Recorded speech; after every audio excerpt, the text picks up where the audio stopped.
do you think with the performance like that of your dad? Nagulat ako. Bakit? Kasi siyempre lamang yung kalaban ng 22 tapos biglang nakahabol. Sobrang saya ko. Sobrang. Tapos yung kasama ko, grabe, embrace kami. Sobrang saya talaga. What about the heroics of your dad? Ha? If the heroics of your dad, masaya ka ba? Proud ka? Oh, proud talaga ako kasi nagulat talaga. 3 points niya. Sobrang galing niya po. So was it your first time to see your dad? First time ba siya makita na ganyan? Yung ganyan agad? First time ulit. Nakita ko ulit na ganun kagaling maglaro. Nagulat nga talaga ako. Kailan yung last time? San Mig pa siya. Nung Beerman pa. San Miguel Beerman. So, Beerman mga ilang taon ka nun? Mga 4 years old. Ilang taon ka na? Ngayon, 11 na ako. Ang tagal. So, 7 years. Ang tagal. So, pero alam mo, may magiging ganyan game pa rin yung dati mo? Hindi na ako na, akala ko mga 3 points lang, 2 3 points lang per game. Yun lang expectation. Alam mo, loos na yung daddy mo? Konti. Tinitingnan ko lang na parang kaya pa ni Papa pero hindi na siya masyadong ginagamit. Yun, pinove niya nga talaga ngayon sa pinove niya siya na talagang kaya niya pa maglaro. So is your dad still one of the best players in the league? Yes. Paano mo nasabi yun? Ha? Ba't mo naisip?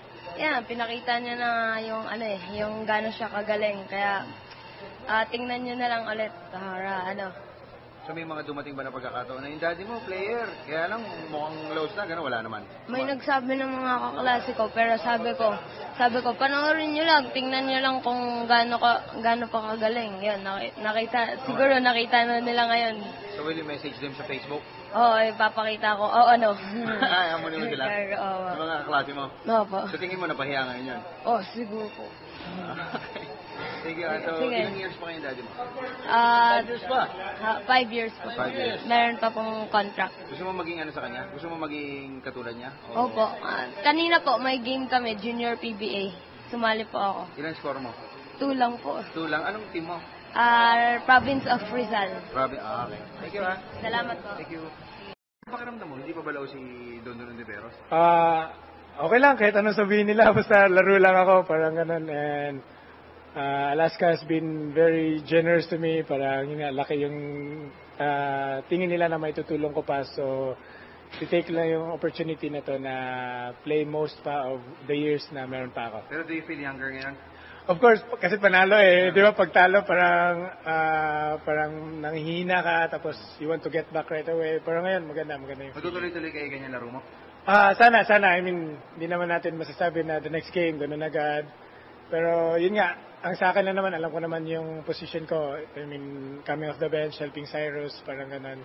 So, na-timingan lang na magandang laro. So, yun nga, come from behind. So, yun lang, maganda lang tingin. Ba't maganda yung laro mo ngayon? Bakit maganda laro ko? Ewan ko lang, napaganda gising siguro. I mean, the whole week, maganda lang yung ginawa namin. Parang before this game, parang may magandang ginawa lang, tapos magandang preparation, tapos yun. In love ka raw ba? Sabi nila?